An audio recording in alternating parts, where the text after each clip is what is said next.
Car खरीदना हम सब के लिए एक बड़ा डिसीजन होता है, लेकिन प्रॉब्लम यह है कि मार्केट में इतने सारे ऑप्शन हैं कि कंफ्यूज हो जाते हैं। हैचबैक लो, सेडान लो या फिर एसयूवी लो, पेट्रोल लो, डीजल लो, सीएनजी लो या फिर इलेक्ट्रिक लो।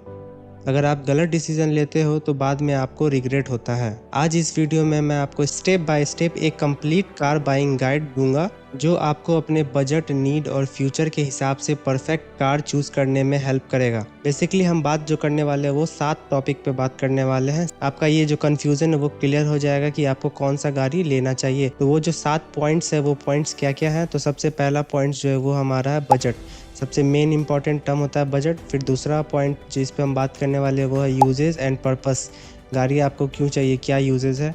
तीसरा हम बात करने वाले हैं कौन से फ्यूल वाला आपको चाहिए, सीएनजी, पेट्रोल, इलेक्ट्रिक, डीजल। चौथा पॉइंट्स जो हमारा रहेगा वो रहेगा ट्रांसमिशन, कौन सा आपको ऑटोमेटिक या फिर मैनुअल लेना चाहिए। पांचवा पॉइंट हमारा रहेगा सेफ्टी एंड फीचर्स, क्या क्या फीचर्स चाहिए और क्या क्या आपको सेफ्टी उसमें चाहिए। छठवां पॉइंट्स हमारा रहेगा सर्विस और मेंटेनेंस कॉस्ट क्या है गाड़ी का। और सातवां और लास्ट पॉइंट हमारा रहेगा कंपेयर मॉडल्स, उस गाड़ी के कंपैरिजन में कौन कौन सा और गाड़ी आता है। तो शुरू करते हैं इस वीडियो को।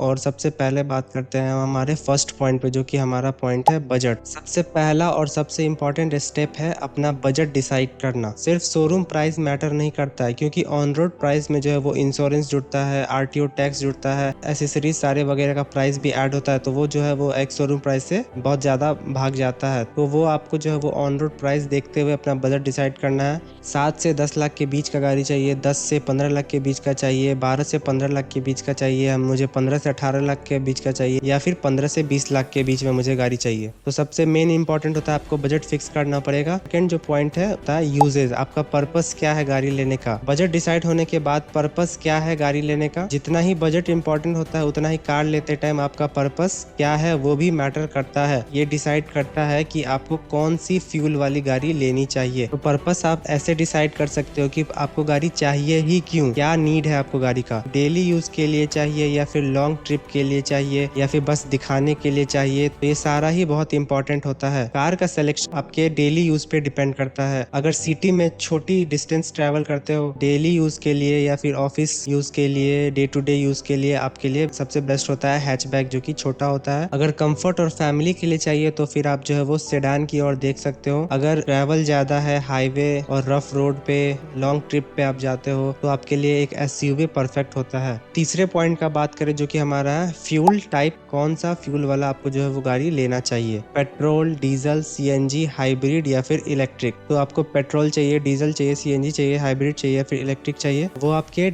ट्रैवल पे या फिर डे टू डे यूज पे भी डिपेंड करता है। अगर आप डे टू डे यूज नहीं करते हो, पेट्रोल बेस्ट होता है, क्योंकि उसका जो इंजन जो होता है स्मूथ होता है, अफोर्डेबल होता है, शॉर्ट ट्रिप के लिए ज्यादातर यूज किया जाता है। हम बात करें डीजल का तो वो माइलेज किंग कहते हैं डीजल को, लेकिन मेंटेनेंस थोड़ा कॉस्टली होता है, क्योंकि वो जो है वो डेली रनिंग के लिए यूज करते हैं हम डीजल कार को। अगर सीएनजी का बात करें तो सीएनजी है जो है वो हमें माइलेज ज्यादा देता है, बजट फ्रेंडली होता है, लेकिन पावर कम रहता है। तो अगर आपको पावर भी चाहिए, माइलेज भी ज्यादा चाहिए, तो आप डीजल सबके लिए बेस्ट होता है। माइलेज के साथ कॉम्प्रोमाइज कर सकते हो, मेंटेनेंस कम चाहिए तो फिर आप पेट्रोल ले सकते हो। तो हाइब्रिड का अगर बात करें तो ये बेस्ट होता है, आपको एक माइलेज भी मिलेगा और इको फ्रेंडली भी होता है। आपको बस फ्यूल डलाना है और जैसे जैसे वो रनिंग लेगा वैसे वैसे उसका उसमें जो एक बैटरी पैक होता है वो ऑटोमेटिकली उस ब्रेकिंग के थ्रू और एक्सेलरेशन के थ्रू चार्ज होते रहता है और उसी हिसाब से वो जो है माइलेज जो है वो बेटर निकाल के देता है। अगर आप फ्यूचर को देखते हुए अगर गाड़ी लेना चाहते हो तो फिर इलेक्ट्रिक बेस्ट होता है, लेकिन आपको बहुत सारे जगह जो है इसका जो है चार्जिंग स्टेशन नहीं मिलेगा, तो इसीलिए इलेक्ट्रिक अभी उतना ज्यादा नहीं चल रहा है, लेकिन मार्केट धीरे धीरे पकड़ रहा है। चौथा पॉइंट है वो है ट्रांसमिशन, कौन से ट्रांसमिशन का आपको जो गाड़ी लेना चाहिए, मैनुअल लेना चाहिए या फिर ऑटोमेटिक लेना चाहिए। मैनुअल जो आता है वो थोड़ा सस्ता आता है और माइलेज फ्रेंडली होता है, माइलेज आपको थोड़ा सा ज्यादा मिलेगा। और ऑटोमेटिक में जो कि आता है एएमटी, सीवीटी, डीसीटी और कन्वर्टर, ये सारे ऑटोमेटिक में आते हैं। अगर कंफर्ट चाहिए तो ऑटोमेटिक ले सकते हो, लेकिन ऑटोमेटिक में आपको जो है वो माइलेज के साथ थोड़ा सा कॉम्प्रोमाइज करना पड़ेगा।